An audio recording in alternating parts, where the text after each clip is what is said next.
বাচ্চা ছেলে বলতে গেলে স্কুলের, তাদের অপরাধ কি? তারা নাকি জয় বাংলা স্লোগান দিয়েছে। তো জয় বাংলা স্লোগান তো জনগণের স্লোগান, জয় বাংলা স্লোগান মুক্তির স্লোগান।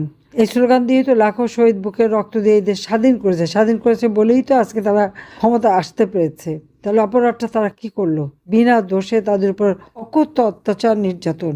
এর মধ্যে আপনারা দেখলেন যে আমাদের বোন রেবেকা রুমারে কিভাবে অত্যাচার করেছে। সেই সাথে সাথে আমাদের চট্টগ্রামে ইয়াসিন ভুঁইয়া এবং আমাদের সাফায়েত, এদেরকে মানে এমনভাবে নির্যাতন করছে যা ভাষায় বর্ণনা করা যায় না। মানে চরম, মানে নির্যাতন।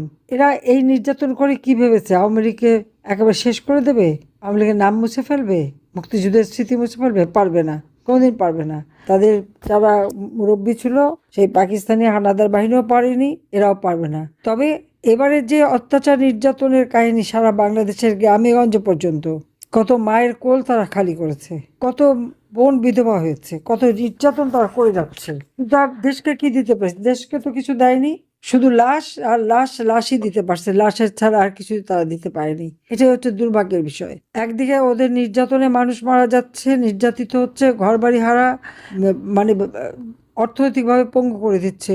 অপরদিকে আপনারা দেখেন কি ঘটনা ঘটালো, কত শত শত শিশুকে হত্যা করলো। কেন? তাদের ভ্যাকসিন কেনে নাই। তাদের, হ্যাঁ, হাম হয়েছে, মিসাইল হয়েছে, সেই হাম হয়ে তারা মারা যাচ্ছে।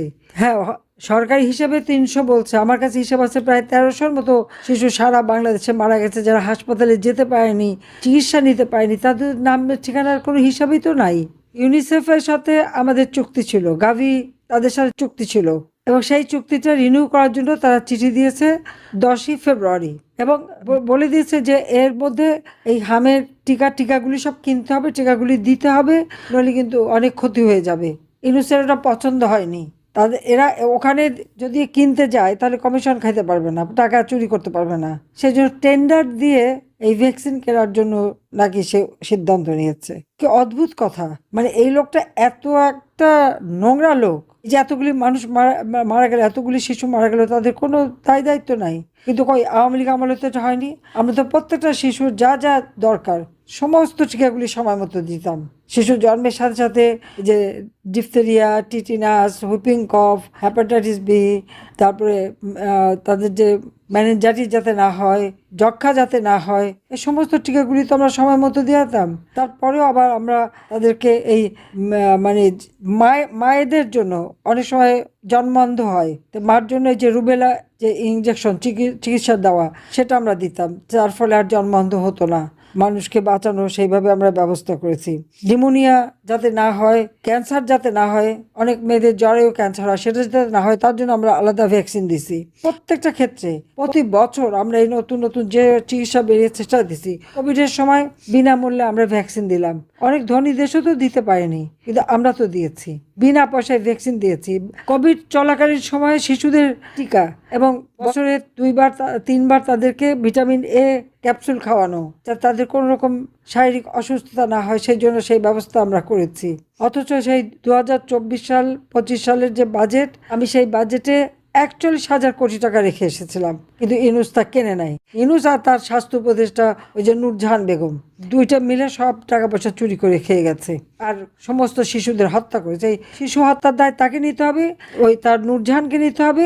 সেই সাথে তারেক জিয়া ক্ষমতা আসার পর সেও খোঁজ নিল না যে সময় মতো শিশুদের ভ্যাকসিনটা দেওয়া হচ্ছে কিনা বা দেবে কিনা, এর ব্যাপারে তাদের কোনো কিছু জানিই না। এরকম একটা ভাব, তারা কি দেশ চালাতে এসছে? অবৈধভাবে ক্ষমতা দখল করে শুধু মানুষকে হত্যা করতে পারে, মানুষের জীবনের কোনো সমস্যার সমাধান করতে পারে না। আমি ঘরে ঘরে বিদ্যুৎ দিয়েছি, আজকে সেই বিদ্যুৎ নাই। সার কারখানা বন্ধ। এবারে হাওড় অঞ্চলে অনেক ধান নষ্ট হয়ে গেছে। প্রত্যেকটা জিনিসের দাম বেড়েছে। আমি জানি না, যারা একসময় আমি ক্ষমতায় থাকতে তারা নাকি ডিম খেতে পারে না, মাংস খেতে পারে না, মাছ খেতে পারে না, আন্দোলনও করেছে। এখন তারা তো খুব ভালোভাবে খাচ্ছে মনে হচ্ছে, কিন্তু সাধারণ গরিব মানুষরা তো মারা যাচ্ছে। চোরাদের অসুবিধা হচ্ছে না, কিন্তু আমার এই রিক্সাওয়ালা, দিন মজুর, খেটে খাওয়া মানুষ, সাধারণ নিম্নবিত্ত, তাদের তো কষ্ট হচ্ছে। 1 কোটি পরিবারকে পারিবারিক কার্ড দিয়েছি। 30 টাকা কেজিতে চাল কিনতে পারবে, খুব অল্প দামে ডাল, চিনি, তেল কিনতে পারতো, সেগুলি বন্ধ করে আবার কার্ড দেওয়ার নামে সেগুলি লুটে খাচ্ছে। 2,62,00,000 কৃষককে কৃষি কার্ড দিয়েছিলাম কৃষি উপকরণ কেনার জন্য, সার, বীজ, সবকিছু। এমনকি মৎস্যজীবী, জেলে 43 লক্ষ জেলেদেরকে আমরা টাকা দিতাম। 40 কেজি করে চাল দিতাম। বয়স্ক ভাতা, বিধবা ভাতা, প্রতিবন্ধী ভাতা, মুক্তিযোদ্ধা ভাতা দিয়ে প্রত্যেকটা মানুষ তার জীবন জীবিকা যাতে করতে পারে তাই ব্যবস্থা করেছি। তরুণ সমাজের জন্য যারা তরুণ তাদেরকে ট্রেনিং দেওয়ানো, তাদের চাকরির ব্যবস্থা করা, বেসরকারি খাত উন্মুক্ত করেছি, বিনিয়োগ এনেছি। প্রত্যেক ঘরে যে বিদ্যুৎ দিলাম সে বিদ্যুৎ গেল কোথায়? সমস্ত টাকা লুট করে নিয়ে গেছে। এখন দেখা যাচ্ছে শিশুদের ভ্যাকসিন কিনতে পারে না, বিদ্যুৎ কেন্দ্র বন্ধ করে দেয়, কারণ সেই জ্বালানি যেটা দরকার এলএনজি, ডিজেল অথবা কয়লা সেগুলি কিনতে পারে না। সারের অভাব, সার কারখানা বন্ধ করে দিতে 5টা, সার কিনে এনে দেবে সেটা দিচ্ছে না কৃষকদের। প্রত্যেকটা ক্ষেত্রে এই অবস্থার সৃষ্টি। ওদিকে আবার কি প্লেন কিনবে 14খানা। বিলাসিতার একটা সীমা থাকে। জনগণের অর্থ সম্পদ আত্মসাৎ করে তারা করে বিলাসিতা। যে একটা কথা আমি বলতে চাই যে আওয়ামী লীগ ক্ষমতায় থাকলে দেশের মানুষের ভাগ্য পরিবর্তন হয়, উন্নত হয়। কিন্তু এই বাটপার ইউনূস সারা বিশ্বকে ধোঁকাবাজি দিয়ে এবং বিদেশি টাকা খেয়ে দেশ বিক্রি করে ক্ষমতা এসে আবার দেশটাকে অর্থনীতিকে ধ্বংস করে দিয়েছে। ঋণের বোঝা সব মানুষের উপর, সবকিছু লুটপাট করে খাচ্ছে। আর এখন তারপরে আসলো সেই 12ই ফেব্রুয়ারি নির্বাচনের নামে প্রহসন করে আর এক ডাকাত, উনি 21শে আগস্ট গ্রেনেড হামলা করে যারা আমাদেরকে হত্যা করতে চেয়েছিল, আইভি রহমানকে হত্যাকারী, 10 ট্রাক অস্ত্র চোরাকার বাড়ি, আমেরিকার গোয়েন্দা সংস্থা যার বিরুদ্ধে সাক্ষী দিয়ে গেছে FBI দুর্নীতির, সেই দুর্নীতির বরপুত্র তারেক এখন ক্ষমতায়। যখন শিশু মারা যায়, নিজের মেয়ে নিয়ে, বউ নিয়ে উনি সিনেমা দেখেন, থিয়েটার দেখেন, গাড়ি চালান, গাড়ি ড্রাইভ করে বউকে নিয়ে হাওয়া খান। আর এদিকে মা, সন্তানহারা মা শিশুর মৃতদেহ নিয়ে কেঁদে মারা যাচ্ছে, আকুল হয়ে কাঁদে। এ কান্না ওদের চোখে যায় না, ওদের কানে যায় না।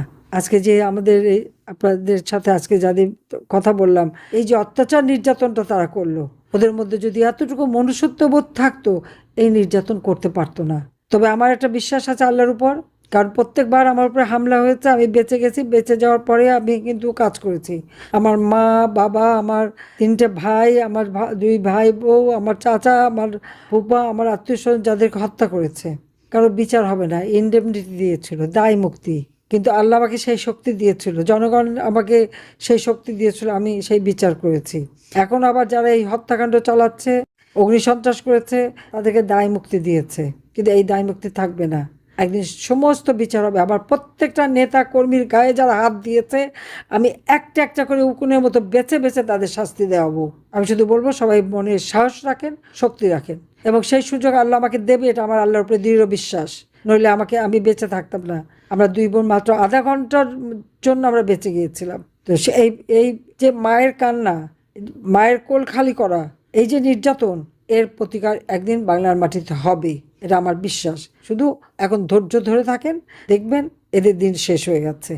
আবার গণতন্ত্র আমরা ফিরে পাবো, বাংলাদেশের মানুষের ঘরে ঘরে আবার আলোকিত করব, রোগের চিকিৎসা দেব, মানুষকে আবার উন্নত করব, এবং যারা আমার নির্যাতিত তাদের জন্য তারা যাতে ন্যায় বিচার পায় সেই ব্যবস্থা আমরা করব। সবাই ভালো থাকেন, আবার কথা হবে। ধন্যবাদ। খোদা হাফেজ। জয় বাংলা, জয় বঙ্গবন্ধু, বাংলাদেশ চিরজীবী হোক।